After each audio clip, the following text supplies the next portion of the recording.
Hi everyone, welcome back. I'm Michael Sandler, your host on Inspire Nation. If you've ever felt drawn to the water, whether seaside views, spending time at the lake, swimming, snorkeling, canoeing, showering, or just anything else having to do with water, then do we have the H2O loving show for you. Today I'll be talking with Dr. Wallace J. Nichols, called Keeper of the Sea by GQ Magazine and a Visionary by Outside Magazine, and is the best-selling author of Blue Mind, the surprising science that shows how being near, in, on, or underwater can make you happier, healthier, more connected, and better at what we do. And that's what we'll be talking about today, about our connection with the water and how it can help us all to feel better, live better, and have healthier, happier lives. That plus we'll talk about $1 million fish, a slow coast, spear guns in Idaho, blue marbles, 1 billion baby turtles, a sea turtle-shaped ring, and what Pop-Tarts and Tchaikovsky have to do with anything. So welcome to the show, Jay. Are you ready to shine? I am absolutely ready. I've been waiting for this moment for a while. Well, looking forward to it. Yes. So we were talking off air, and usually I like to start the show on a real upbeat, light note, but I feel this is beyond important. It was meant, what we were meant to talk about a bit today. The timing was too, I don't know if perfect's the right word. Can you share with us where you are and what's going on right now for you? Yeah, Michael, physically I'm in Arizona, which, may sound like a strange place to talk about water for an hour. At my back are the Superstition Mountains. Mm-hmm. Right out the window here is a Fountain Lake. In the middle of Fountain Lake is the world's tallest fountain. And I'm here visiting my mother because my father passed away a week ago. He had an accident out front in the desert and fell, hit his head, and that really never came back from the accident. And so a week ago on Earth Day, he breathed his last breath and his heart stopped. And fortunately, we were all able to come into town and be with him. And my kids were here, and my brother and his kids. And so, we've been doing all the things you do when someone you love goes unexpectedly, and just taking care of mom and spending some time out in those mountains and down by the lake, and thinking a lot about Dad and what he cared about and his legacy and all the giving. He spent his life really just giving back. In lots of ways, and so we're planning that celebration. The communities really loved him, and so we're putting together he wanted a party, so we're trying to call it a party. It's not a funeral, it's a party. I kept reminding myself. Well, along those lines, there's some really interesting synchronicities that took place, like a box that showed up at the doorstep. Yeah, so he died on Earth Day, which was also the first evening of Passover and a full moon. So there's that. Mm-hmm. And when we got home the day he died, we walked in the door and there was a box addressed to my mom. And she opened it, and it had a T-shirt for every member of the family, sized perfectly. So his grandkids, my brother and I, my mom. And they were black T-shirts, so for mourning, I suppose. And they said it's a Nichols thing on them.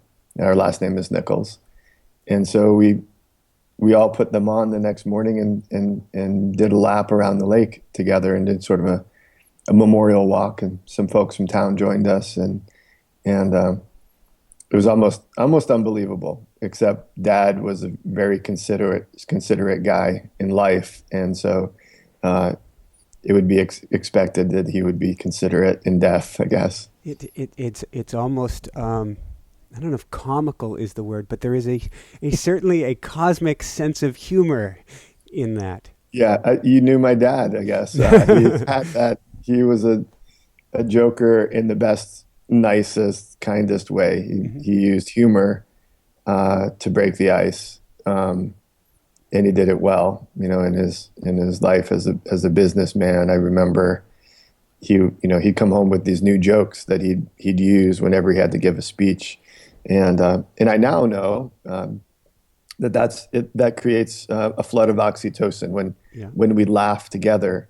It brings us together because it changes our brain chemistry, and he used humor to do that. I use blue marbles. But it's the same. It's the same thing. I learned that from him. That you want people to initially connect, and humor and music are great ways to do that. Turns out so is water. Yeah. But I learned that from my dad, and you're right. He has this cosmic sense of humor, and is always making people laugh. I love it. There's something we do on the show all the time. I do it in life, and it turns out it's an oxytocin releaser as well, which is the woohoo. So there you go. I just felt that. Just get that blast of oxytocin going. So let's talk about, and we can keep tying this back. And particularly, you said let's not be afraid of the grieving process and talking about this today. You ended up walking around the water, and I was mentioning off air. I had a friend who committed suicide a few years ago, and we did just that. All of the friends got together, and we immediately were drawn to walk around a lake.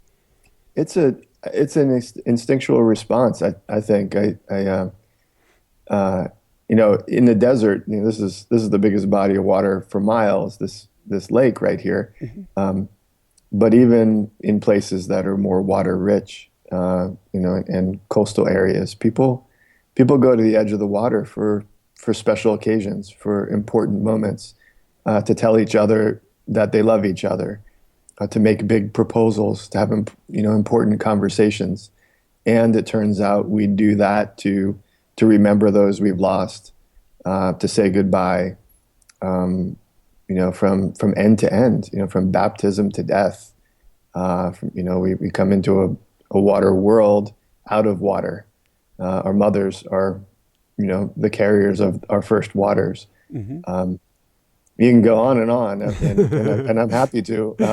Well, I'm thinking now of when I lived in Maui. Some of the things that are coming to me is the birth of whales is just one of the, and I've had friends witness this, one of the most unbelievable experiences, and in water. And then I can recall before going on my second book tour, which led in my second near-death experience, praying at the water's edge for a safe journey, and oddly enough, a shark came up. I don't know what that means, but we're drawn.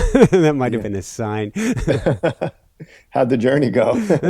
Good. Well, I lived. I have a second titanium rod, or femur and hip for it. But actually, I would say that was a rebirth rather than a death. Yeah. I think, as far back as you care to look, in recorded history, you find that story that you just told, the same exact story with different names, different places, perhaps different animals, different names of water. Mm-hmm. But it's the same story that I just told about us remembering my dad. That story has been repeated for thousands of years. And so, as a scientist, my parents bought me a book about, it was called Tell Me Why. And it was all the, these questions, these why questions. When I was a kid, I just kept asking them, why this, why that? And they bought me a book that was basically the If answer. only my parents had been so lucky. And so I, as a scientist, I observe this water connection that is special, has been throughout history, and I just want to know why. And I thought maybe there was a book like the one I had as a kid that I could go and check out at a library and read, and then learn from and apply that which I learned to my work for the ocean. Mm-hmm. And the book wasn't in the library; it hadn't been written.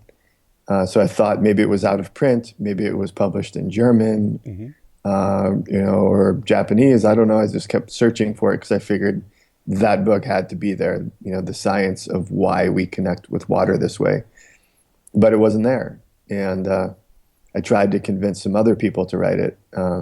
Most notably, Oliver Sacks, who was a hero and a mentor through his work. And he said, "That's a good idea. You do it." Mm-hmm. And I said, "Whoops! Oh no!" I have, mountains of respect for him, Mm-hmm. and I had to do it. So it took 5 years to piece together the research and hold some conferences and get up to speed enough to put together this book that I call Blue Mind, that's trying to at least open the door on this set of questions that we've already begun to explore in this conversation about why water in birth, in death, in memorialization, when we're grieving, when we need creativity, when we want to relax, we go to the water. But why water? What is it? What is it about the water? What do we know about that? And it's a lot of dot connecting, as you may imagine, and speculation in some cases. Well, it's fascinating. We had on astronaut recently, astronaut Clayton Anderson, and he has 6 spacewalks, 30 some odd hours in space, and when you're in space looking down at the Earth, you're looking down at water. It's a Right. blue planet. Mm-hmm. That says something right there. I'm sure he said it eloquently, and what I've heard from all astronauts as they come back and they experience something called the overview effect, which transforms them. They're scientists and engineers, and they are spiritually transformed by seeing us Mm-hmm. from that perspective. There's a shift that happens, and then they're not sure what to do about it, and they figure that out. And speaking to people like you about it is one thing that they're Mm-hmm. compelled to do. And we're not all going to get to go out there and look back and see the whole Earth and see all that water. But we can imagine it, and then we can get in the water down here and splash around In our own zero gravity environment. Yeah, right, exactly. Go under it, swim around, float on it, float on our backs, swim at night, all the things we enjoy doing, and do it mindfully, I guess you could say, so that we appreciate it maximally.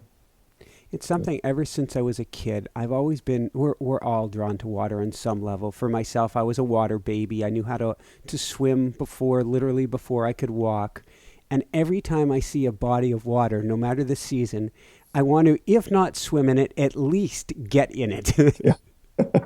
I've gotten in trouble myself that way a few times. And if it's cold, it doesn't matter. Sometimes it's not the healthiest water, but I'm in the same way. I feel pulled to get in it and at least jump in it and hop out quickly if needed. There's a crazy video out there. As my wife and I wrote Barefoot Running a few years ago, and there's barefoot running in snow video of us running barefoot through the snow, cameraman trying to keep up with us, and then we run past a lake, and it's snowing and it's freezing out, and of course I run through the lake a bit because it's water. Yeah. Yeah. Well, in the snow, I think that's something I'm getting into in a bit in the next book is Mm-hmm. it's not just water in its liquid form, it's water in its solid Absolutely. form, falling from the sky or resting on the ground and piling up. And a frozen lake has a mesmerizing effect on us. It's really fun to be on, but also in the gas form and in the vapor form, Mm-hmm. fog. Up in the Great Lakes, they refer to it as sea smoke, and people love sea smoke. They sit out and look at it, and it changes and it shifts and it moves and opens up, and it's mesmerizing and hypnotic, and it has many different names, as does water and as does ice, so it's all forms of water, all 3 states. I have a picture here of, I guess you would call it sea smoke, rolling waves of sea smoke at dawn. And it's waves. It's just gaseous waves. Right, exactly.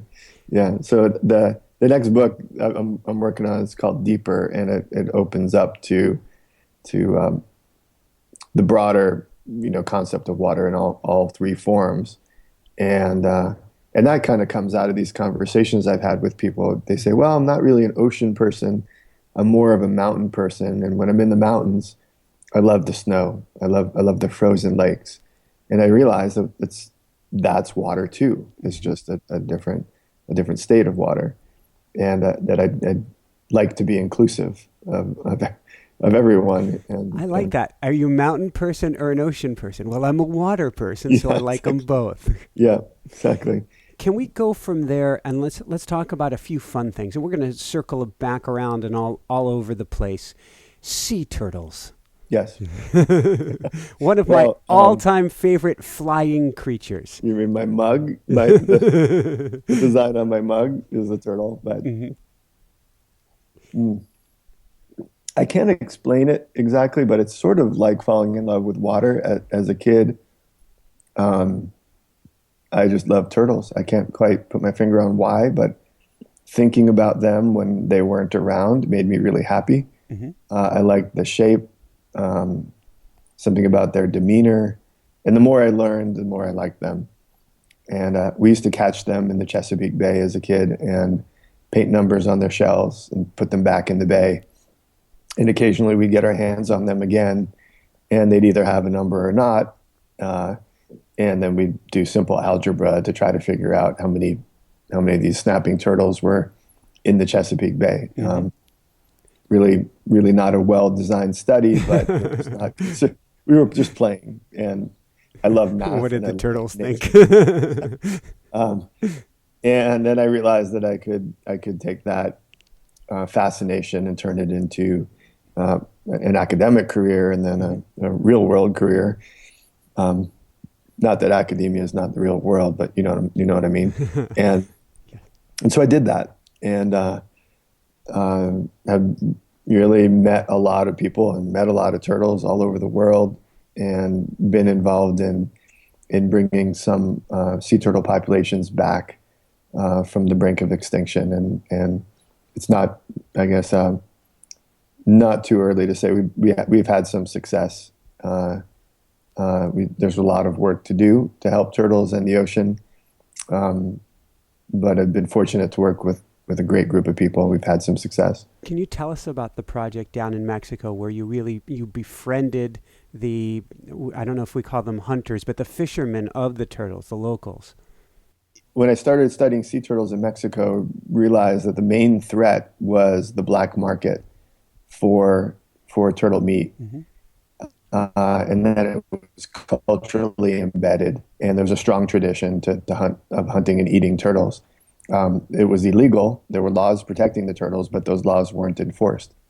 And it seemed that there would never be adequate enforcement. There would never be enough funding, would never be a priority. And so it seemed logical that if you were going to have some success, that you would work with the people who were eating the turtles to perhaps encourage eating fewer of them. And everybody thought that was ridiculous.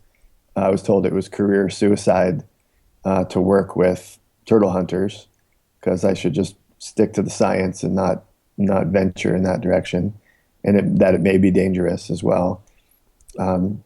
But I kind of ignored that advice, and we started working together, and we ended up building a movement, building I guess you could call it an organization, but it was really more of a movement. It was a group of people who just decided together that we didn't want to let these animals go extinct. I was coming at it as a biologist. They came at it as turtle hunters. Other people came at it as kayak guides or business people. Some people came at it as employees of government agencies. But we invited everybody to work together to find solutions that would work and that wouldn't be expensive, and just to take the trajectory and tip it in the other direction, rather than the downward decline. Maybe tilt it so that it was flat and then eventually upward. So 25 years later, the population is growing strongly. And just U.S. Fish and Wildlife Service just put out a report that downlisted that population of green turtles, meaning that officially it still needs protection, but it's officially moving in the right direction. Woo! Yeah, another celebration. Um, and it wasn't just science. It wasn't just government. It was getting people, the so-called enemies, united with the so-called I heroes, love it. and to just figure it out and work together. And um, there's some natural resistance to that sort of approach, in the more traditional ways of doing things. It's heart. It's scarier. It ain't Mhm. head. Head says stay the hell out of it, but that's heart. Yeah. Yeah, both. So connect your head and your heart. Go for it. I call it full immersion conservation, I like it. meaning if you need to work with poachers to save turtles, you do it. Hmm. One case, the wife of one of the poachers that we work with had diabetes, and they really couldn't afford the medication she needed. So every time I came back to Mexico, I'd bring what she needed. And he would say, you saved my wife, you saved my kid's mom, and I was the enemy. Why'd you do that? And you know, the answer is simple. It's just what you do when you help each other and when you can. And it was an easy thing for me to do to get, the medicine they needed for a much lower price, Hmm. and help. And in return, he was a tremendous force for helping us understand what was going on with the turtles. And um, those aren't things they teach you in grad school. you No. know, help save the life of the wife of the poacher. That's a strategy. It's not. It's just humanity, and sometimes that's a part of it. So let's go from there. And I'm thinking of this. This is even more challenging than the turtles. And I'm trying to keep it on the lighter side, but the oceans are in trouble these days. Yeah. Hmm. I think about it every time somebody walks down the street with a plastic bag, which is just to me one small symbol. It's more than small, it's a mountain of a symbol. Yeah.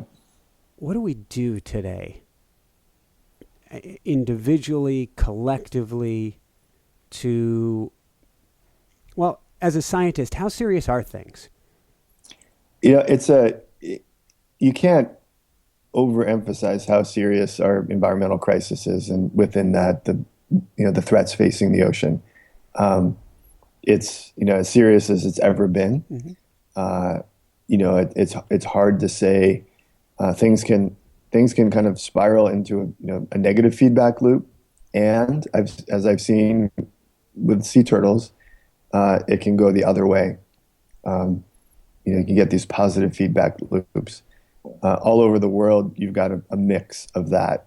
You've got dead zones, and then you've got places like the Monterey Bay that are, I mean, I've never seen it this good in my life.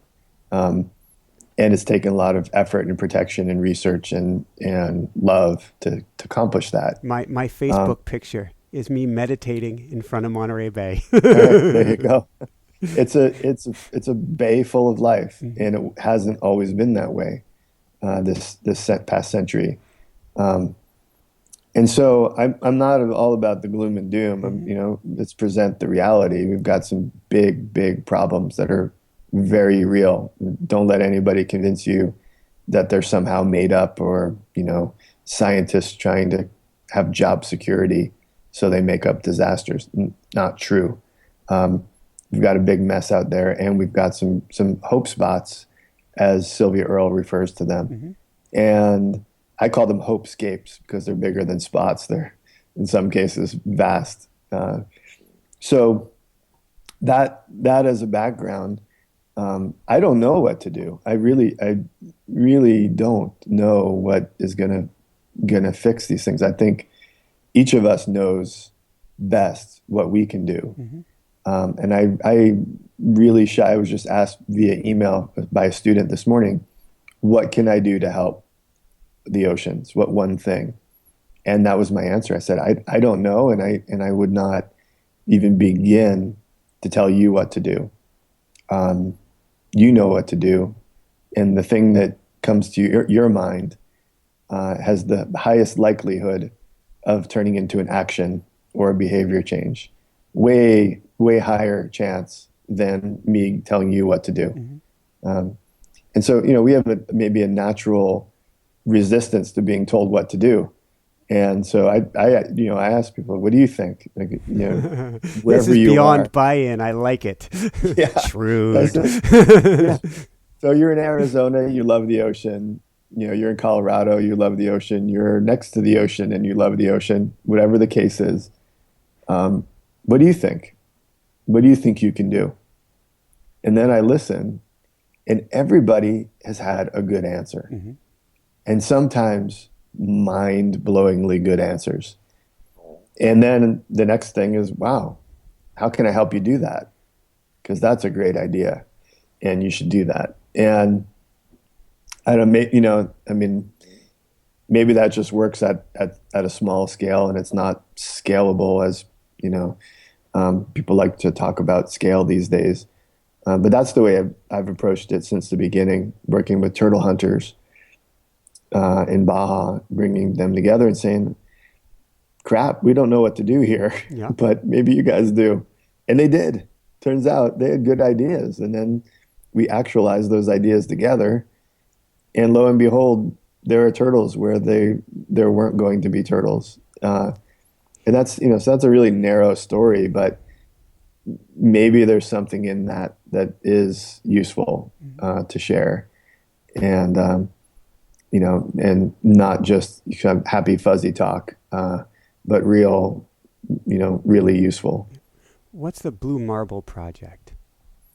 So that was my way of trying to capture this conversation that we're having right now, that perhaps gratitude is better, or at least another tool that we should be using we use fear, we use guilt, we use information, we bore people, we scare them, we shame them about the environment.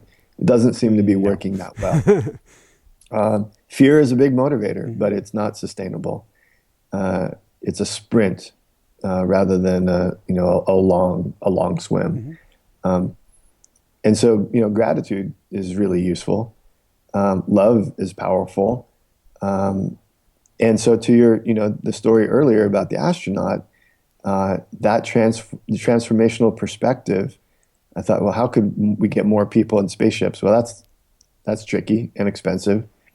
But what about sharing, a blue marble? So if you hold up your blue marble, it's, that's what we look like from a million miles away. And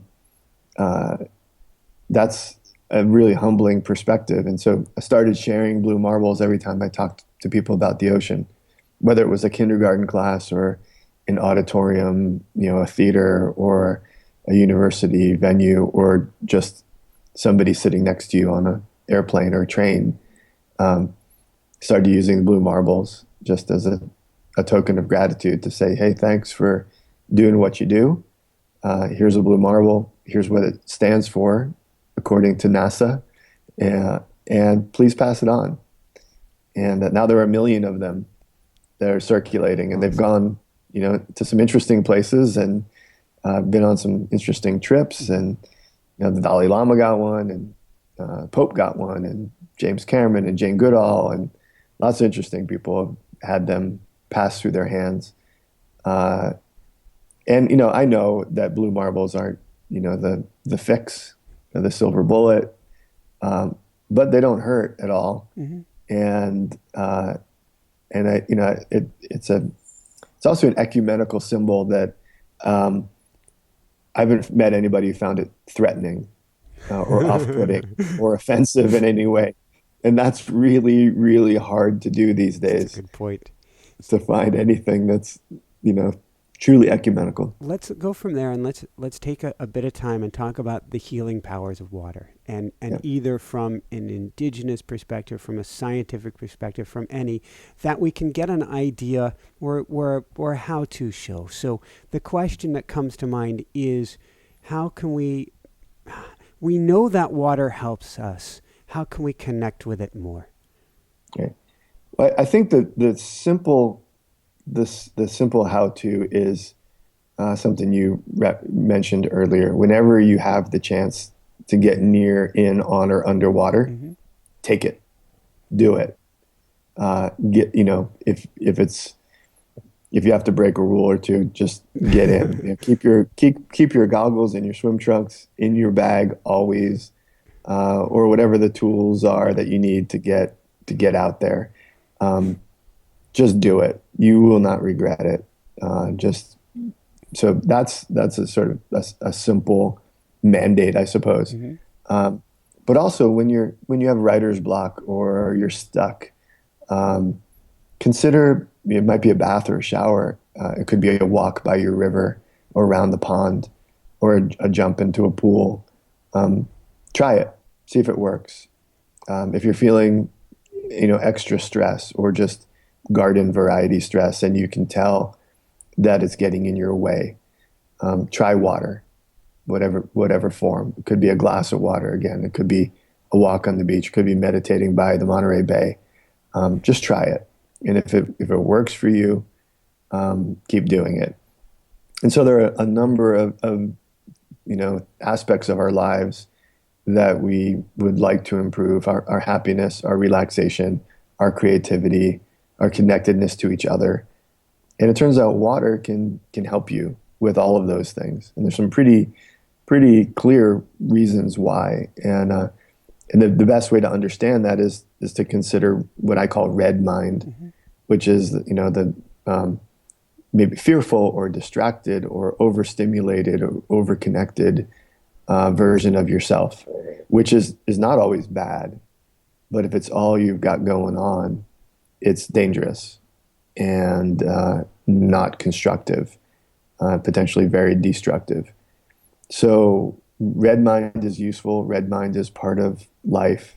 It gets us across the finish line or to our deadlines, but it isn't our most creative state. Red mind, we could say sympathetic nervous system. Right, exactly. You have that skill. You have that set of responses to your world, to your environment, for a reason. Mm-hmm. It's really useful. But if it's what you've got day in and day out, if you wake up and you're in red mind mode, and then when you go to sleep, you're in red mind mode and you're trying to figure out how to fall asleep because you're so amped, that will tear you apart. That's a fact. Talk to any medical doctor and they'll tell you stress is implicated in more than 60% of the diseases and illnesses they treat. And that's a lot. So to counter that, I talk about blue mind, and there are things that happen when you step up to the water or get into it. It simplifies your sensory input. There's less incoherent sound. Mm-hmm. There's less incoherent visual, input. Usually there are fewer voices and less noise when you're on the water or next to the water. The sound of the water itself, the rhythm of it, has a coherency to it, but also as a result a calming effect. It's not just white noise. I call it blue noise. It's structured. I'm picturing diving down as a kid. There was a river not far from our house. I go by on my bike, and there was like a hole in the river, meaning a place where the water would swirl around, kind of an eddy, and you could swim down a good 20 feet there. Well, And it was a pristine silence that felt like you were being wrapped in a blanket. yeah. That's it right there. And I think if you talk to just about anyone, they'll tell you that their version of that story. And it may be a swimming pool, it may be a river, it could be a creek, a pond, Mm-hmm. it could be the ocean. All the possibilities. It could be a field of snow. Uh, and that's what I've been doing in talking to groups about Blue Mind. I always start by saying, "What's your water?" I Turn love to it. the person next to you and tell them the story about your water. Uh, and I leave it open ended like that. And then the room explodes with conversations. And we pull everybody back together and we unpack that a bit. And the names of the water come out, and the range of the diversity of, the sizes and shapes of that water Hmm. are astounding and beautiful. And people say, I haven't thought about that in a long time, but let me share something. And they get very emotional. And the continuation of that conversation is what would you do to protect that water? Much like a member of your family or a loved one. And the answer is anything. I'll fight for that water. I'll work There's for that water. We went a few years ago. There was an event called Venus Passing, if I get it right. It's sort of like an eclipse with Venus passing. I don't remember. It was in front of, behind the sun. I guess it was in front of the sun. And we were with a bunch of indigenous grandmas on the big island of Hawaii, indigenous ladies from all around the world. And one of the prayers we were taught is to go to the water's edge and give thanks to the water, and how powerful and healing of a prayer it can be to us to simply have gratitude for the water before us. Yeah. It's simple, isn't it? It's Yeah. the saying thanks. We're not often taught in sort of Western society to thank water and trees and animals and soil. But when we do, it feels really Oh, good. yeah. It's sometimes uncomfortable for people to look at a non-human entity and say thank you. But it's a good practice, and again, gratitude is infectious and in a really good way. Yeah. Before, I guess it was a few weeks ago, you sent me an email and you were excited to be on the show. And you shared with me that you had a creek, I believe you said it was Mill Creek, a creek experience. And we share creek experiences. I'm wondering if Yes. you could share yours. I unfortunately I was cutting a trail with a tractor and on a fire road Hmm. and hit a log. Make a long story short, the tractor rolled and down a cliff about 30 feet and landed in a creek, in Mill Creek. And I was fortunately not smashed by the tractor, Hmm. but I was pretty beat up in the process. The tractor was still running, flipped over and kind of mangled in the creek, and as was I. And but I was on my back in the water, and I remember whether I was whether I was knocked out or not. I remember opening my eyes Hmm. and thinking, okay, am I alive? Check. And then is my family okay? Nope, they don't even know I'm here, so they're fine. Yeah. And then the third thought was, is the creek okay? Because I just crashed a tractor in it, and there could be oil. Only a water guy. And so I went into sort of triage mode. I probably shouldn't have even moved, but I had to get out of there. And then I needed to figure out how to get the tractor out of this remote spot, shut it down. But as a result of that accident, I was pretty banged up, and it took a while to kind of piece myself back together and get my balance again. And even surfing became a challenge because of the balance issue. And but even got back on a board, and still struggle a bit with any forward motion, forward and down in particular, sets my head spinning, and I kind of lose balance. Have you Yeah. tried, out of curiosity, this is the Barefoot Tinker in me, have you taken much time on the trails, on uneven surfaces, barefoot to reset the vestibular system? That's a good idea. A little bit, not enough. And it took me a while to even go back on that trail Hmm. itself. And I try to spend a lot of time now. I run up and down the coast. Yeah. I try to do it barefoot. Um, and I think it's probably been really helpful. But there's a thing, this forward down motion, even an escalator in an airport will set it off, and I'll just have to grab a hold of the rail there, and uh, I don't know if I'm ever going to pull that piece out Yeah. and get rid of it. Um, yeah, I'm walking okay That's now, and I can run on a trail, but it's that forward downward motion that throws me. I'll be interested to see where it comes, particularly if you do take that time. I'm thinking now, I've had a couple near-death experiences. Both of them involved water. The first one, I was meditating in a creek, praying for safety and guidance for an upcoming event. Before I got out, a minute later, I'm on death's doorstep. And the second one, I was stuck in a freezing creek, which ultimately probably saved my life because there's no blood pressure on me. I had bled out internally too much when rescue workers finally got to me. And I had stopped breathing earlier. I managed to get myself breathing again. But after that, going to creek crossings, particularly if there was rocks, because I had slipped and fallen on the rocks a second time, I would get spinning and dizzy, probably from a different mechanism. But it was for a while such an ingrained holy crap moment of just stepping across two stepping stones. Yeah, right. Well, our brains they're, as I say in the book, Velcro for bad news, or Velcro for accidents, and Teflon for good news. So we need to, by design, it's a good design. It keeps us alive. We maintain fear of things that messed with us, and we're attracted in a way to bad news because bad news can wreck the place. We need to overcome that in different ways personally, and then as a group, as a species. We struggle a bit with that.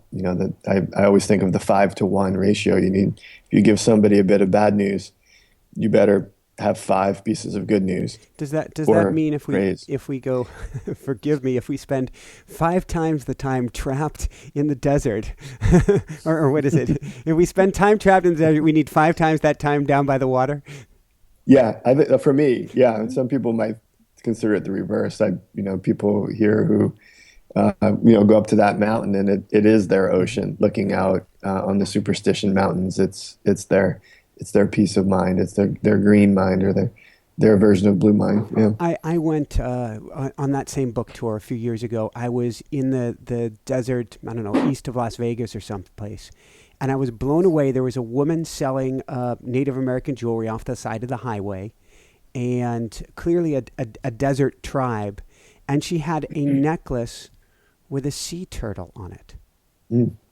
And I was just blown away that was considered like a totem, a spiritual thing, even by an inland tribe. And it's making me think of this experience you had. I wonder if you could share it with us. I won't get the name of the tribe right. Forgive me. The Tohono O'odham. No, that's right. Yeah. The desert. When I was a grad student at the University of Arizona in Tucson, I worked with the youth of the Tohono O'odham tribe, and they have a tradition of a pilgrimage to the ocean, and the nearest ocean is in Mexico. And because of border stuff, had become more complicated, and the tradition of going to the ocean had kind of broken down a bit. But we decided to take a group of young people from the reservation down to the northern Gulf of California in Sonora, Mexico. And obviously, the kids had never seen the ocean before, but they knew that it was part of their heritage and part of their tradition. So got these kids down there, and we're sitting on the beach, and I said, okay, get out your swimsuits, and we're going to change over. And everybody looked around and said, swimsuits? We don't even have shorts. We're just, got these chinos, pants. And so I just, didn't skip a beat. I just got out my pocket knife and we all cut our pants off. I was wearing pants at the time too, so we just cut our pants off at the knees, I the love old it. style cut-offs, and then swam. And one of the kids, we had masks and snorkels, and we're looking around, and one of the kids said, "I can't see anything," and I asked him, if his mask was fogged up or worked on the technique a little bit.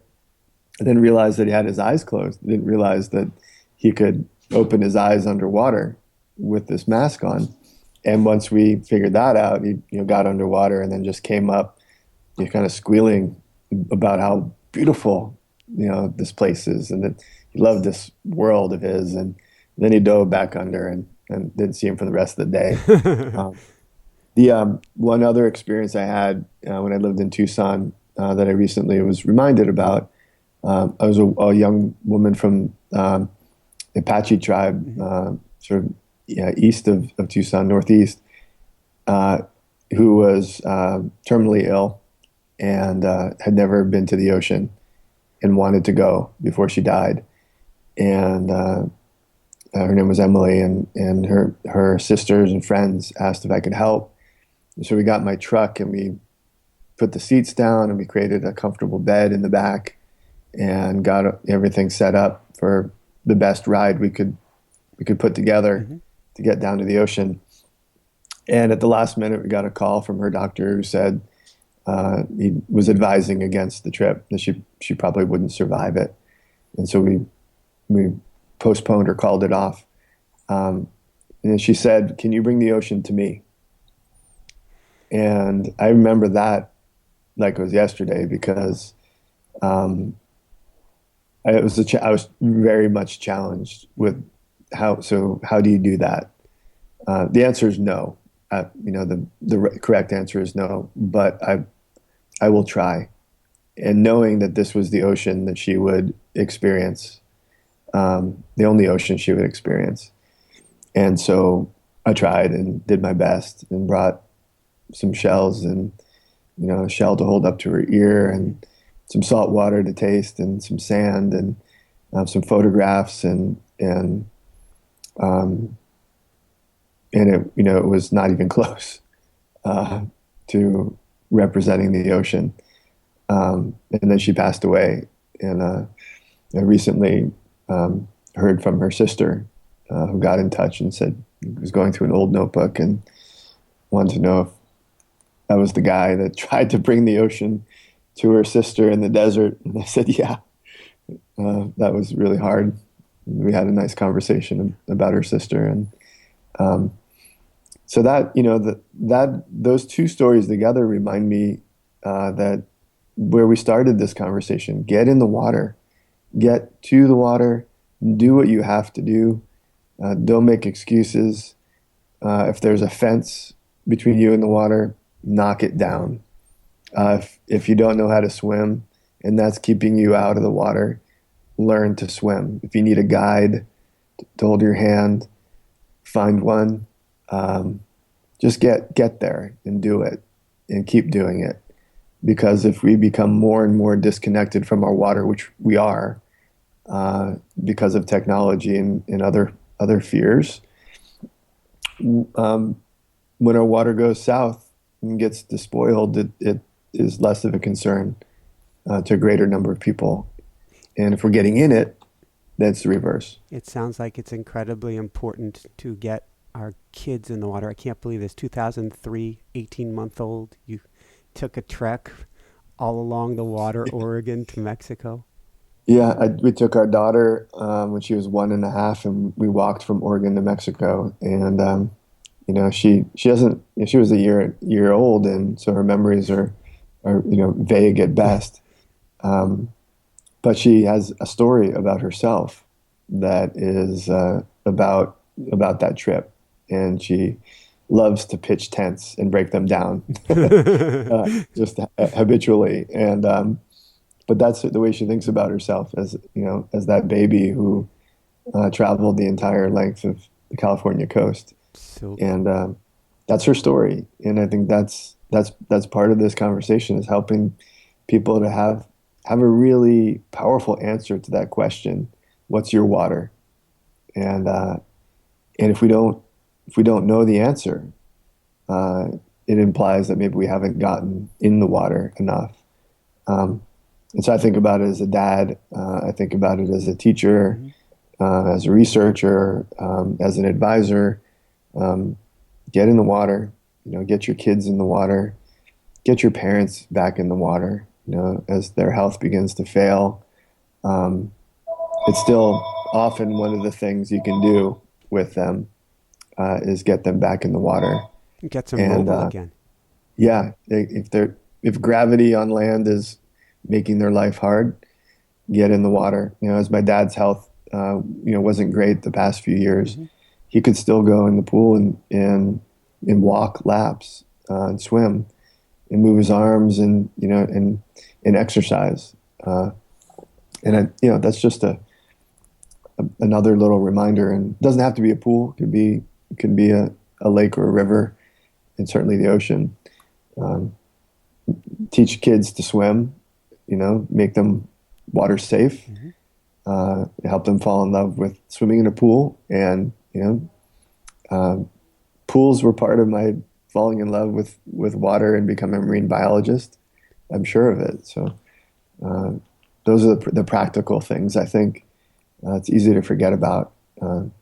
Keep the pools open. Build more of them, public pools, and get more kids in there safely.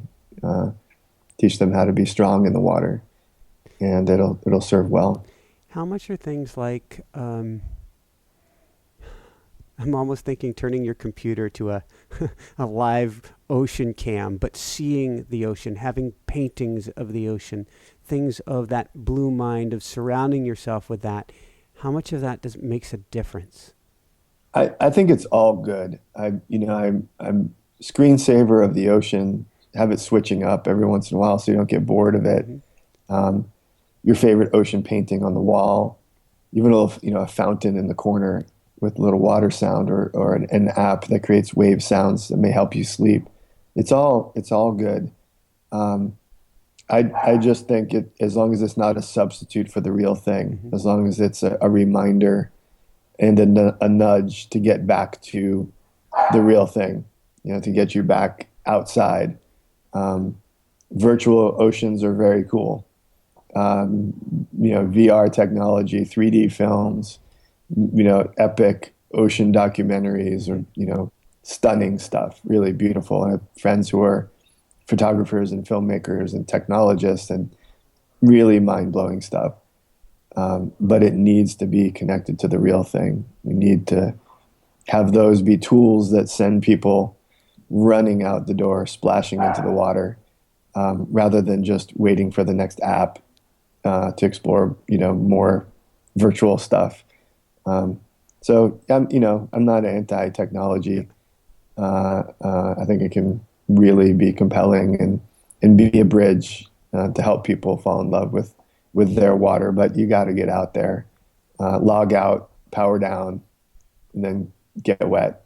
I'm just realizing for my birthday, as we came to the East Coast for my wife to heal, it's why we had to leave Maui.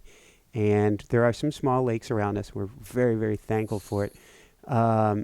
But for my birthday, what my wife did is took me to a water park.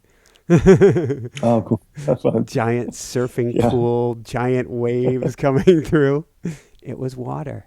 It's water. Just Yeah. a couple quick wrap-up questions, then we'll let you get going here. We're so thankful for your time today. This one I think we know the answer to, but it's one I have to ask all my guests before the end, which is, what personally brings you the greatest happiness, or what I call the woohoo factor? I mean, it's obviously water, but it's water in its many shapes and forms, but with the people I love. Mm-hmm. And, I think that was my dad for a while, and now it's my kids, and nothing better than riding on dad's back and, going underwater. Really, there's nothing better. And my kids say the same thing. They love swimming with me, and sorry about that. That's okay. Will you Not do? expecting. Will you do any sort of, when you get to the water with your family? Prayers, ceremony, anything for your dad?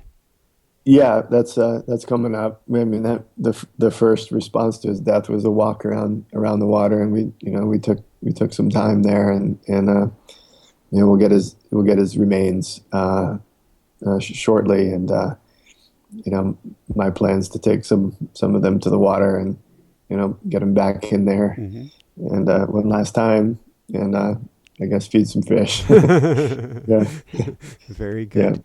Where can people go to find out more, to find your book, to find your work, to find your projects, and to find all the organizations that you're helping? But like everybody, I've got a blog, a website. You can go there. It's my name, Mm-hmm. wallacejnichols.org. If you just look up Blue Mind, you'll find different articles. Different people have taken that term and done amazing things with it. Uh, so you can start there. That'll get you to the book or the audio book if you're interested in that format. There's also a great song called Blue Mind by a friend called Alexi Murdoch, beautiful musician. I listen to it all the time. Whenever I arrive in a new place, and if I'm in a rental car, I'll plug in Blue Mind, the song, and it just puts me in a good mood. So if you Google the term Blue Mind, you'll find music, you'll find films, in the book, and lots of people's depictions of their Blue Mind experience. The hashtag Blue Mind on Instagram or Twitter will get you some interesting new friends. Very cool. Very Yeah. cool. Two last things I've got. First off, the synchronicities. Your dad right next to where he passed away. I wonder if you could share that, because this has some significance now, and I imagine when you look back on this, Yeah. there'll be even more pieces of the puzzle coming together. Yeah, he passed away on Earth Day, first evening of Passover, and under a full moon. The rock that he hit his head on was nearby a turtle sculpture, and the hospital bed that he passed away in was on Drinkwater Boulevard, and of course, right? I mean, of all the possible streets in Phoenix, Mm-hmm. in the desert, that would be the one called Drinkwater. So there's a whole bunch of reminders, if you choose to take them, Mm-hmm. and piece them together into kind of an interesting day. So Earth Day, full moon, every time those come around, I'll think of Dad, and it'll charge my batteries, and I'll drink some water. Leave a setting and for him at the Passover table. Yeah, exactly. It's that's the way he did things, I guess, is pretty thorough Mm-hmm. and memorable. Yeah. I have a feeling we're very much believers in animal signs, totems, things taking place, animals appearing. You're going to have some interesting experiences coming up. Yeah, I expect it. I expect to be reminded and inspired by Dad for forever. Woo! That's right. Any last words of wisdom you want to share with people? Uh, Same thing. I feel like I can't say it enough. Answer that question. What's your water? Get back in it. Take those you love to your water. Go to theirs. Especially if there are people in your life who are in the end stage of their lives. Ask them about their water. Ask them if they would like to go there. Ask them to share the story about their water experiences. And if they do want to go, do it comfortably and safely, but get them back. It may just be an overlook, maybe a full immersion. If you're lucky, it'll be a scuba dive. But ask that question, because it's important. It's important for the dying. It's important for the living to stay connected and then to maintain the quality of those waterways, maintain the access, so that we can enjoy them in those ways. Shift the way we value our wild waters is really what this conversation is headed towards, and in all of these different ways we've just discussed. Thank you so much, Shay. This has been a true honor and a pleasure, and to do it at this time is, for lack of another word, sacred. I cannot thank you enough. For everyone out there, this is Michael Sandler saying, be well, have fun, find your own water, and hop, skip, run, or sprint to it. And barefoot, of course. And if you have to, barefoot pedal to the metal. And shine bright. Woohoo! Right. Thank you so much. Let me know if there's ever anything I can do to help on any side of things. Excellent. I cannot thank you enough. Likewise, I really enjoyed this conversation. Thanks for bringing it out. Hey everyone, thanks so much for watching. If you enjoyed it, be sure to like below. Also, leave your comments. Have some real fun with it. Subscribe to our channel where you're going to get more great videos, more interviews coming up. And check out our website, inspirenationshow.com. That's where you'll find tips, blogs, information, videos you won't find anywhere else, and useful and helpful resources to really help you kickstart your life and to shine bright. Thanks so much again. Thank you for your support. Like, comment, subscribe. See the website. Thanks so much and have fun. Of course, shine bright. Woohoo!